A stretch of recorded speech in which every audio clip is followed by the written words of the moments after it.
At sa ating Lingap News, panibagong saya at pag-asa po ang dulot ng karagdagang water pump na naghatid po ng malinis na tubig sa mga residente ng Chigonera Village yan po sa bansang Malawi. Ito po ay bahagi ng tulong sa ilalim ng proyektong Lingap sa mamamayan ng Iglesia ni Cristo doon po sa naturang bansa. Alamin po natin ang detalye sa report na ito. Ito ang Chigonera Village.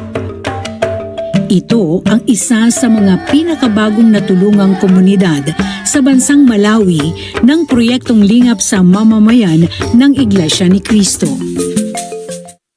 The Church of Christ hand over this borehole here in Chigonera Village, Tembue, Salima, Malawi. He cares for humanity. Yes, for humanity.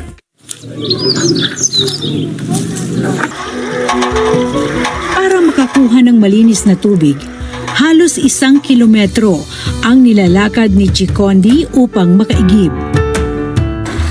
Ayon sa kanya, higit na malapit pa raw ito kung ikukumpara sa mas maraming residente sa ibang mga village. Jao, simagigi mafaifa ndiposa majaga makalaguda. Ndari magatsarayo ya muja.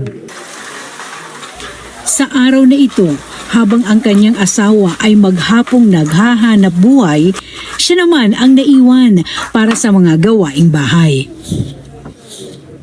Tumapigira ako ndi kujabi. Ndi kujabi. Itinuturing ng mga magulang na ulirang anak, gustong makatulong sa mga magulang ang 11 taong gulang na si Andre. Kaya naman, kahit bakas ang kahirapan sa pagbubuhat sa kanyang pangangatawan, ay maaga siyang gumigising para sumalok ng malinis na tubig. Tunalemenda, tundora lukambi. Mari kujiga fiu morogo. Nakazo gora gaiferi, no. Kumasho, kujiga fiu morogo. Kubolelao. Nakabo.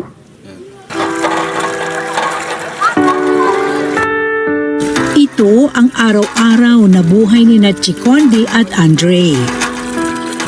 Larawan sila ng daang-daang residente sa Chigonera Village sa Salima District sa Malawi.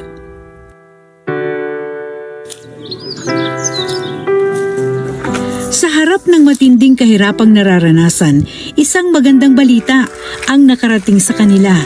Ngayon ang huling pagkakataon na sila ay lalayo upang kumuha ng malinis na tubig. The Church of Christ hand over this borehole here in Chigonera Village, Tembue, Salima, Malawi. Hindi na kailangan pang maglakad ng malayo ang mga residente rito sa Chigonera Village dahil simula sa araw na ito ay meron na silang mapagkukunan ng malinis na tubig dito mismo sa kanilang komunidad.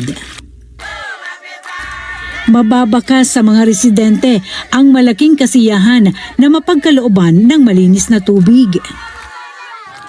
Masaya po na makita po sa kanilang mga muka na sila po'y totoong nagagalak, na sila po'y mayroong tubig na magagamit. Kung saan itinayo po itong water pump ay nasa mismong sentro po ng community po o village ng Chigonera. Kaya talagang madali po nilang makukuha ang malinis na tubig.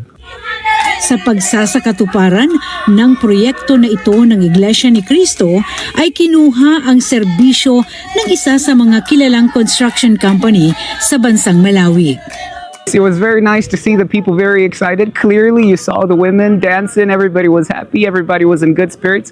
I mean, you already saw that the nearest borehole from here is hundreds and hundreds of meters away. You know, this is something that I could tell, and that the church is very committed not only to bring people closer to God, but also to make an impact, a lasting impact in the community, to have better and sustainable communities.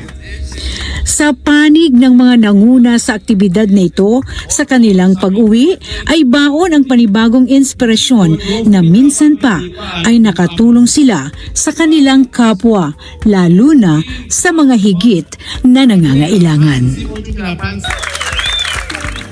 Hayi ndikuthokoza mbuye Mulungu kubwetsera Njigo Edward V Manalo ndiwemera kwambiri isubu nimuthokoza Mulungu komanso bale Edward V Madalo chifukwa waripanga zinthu zazikulu zimene singatokwanitsa iwaroka.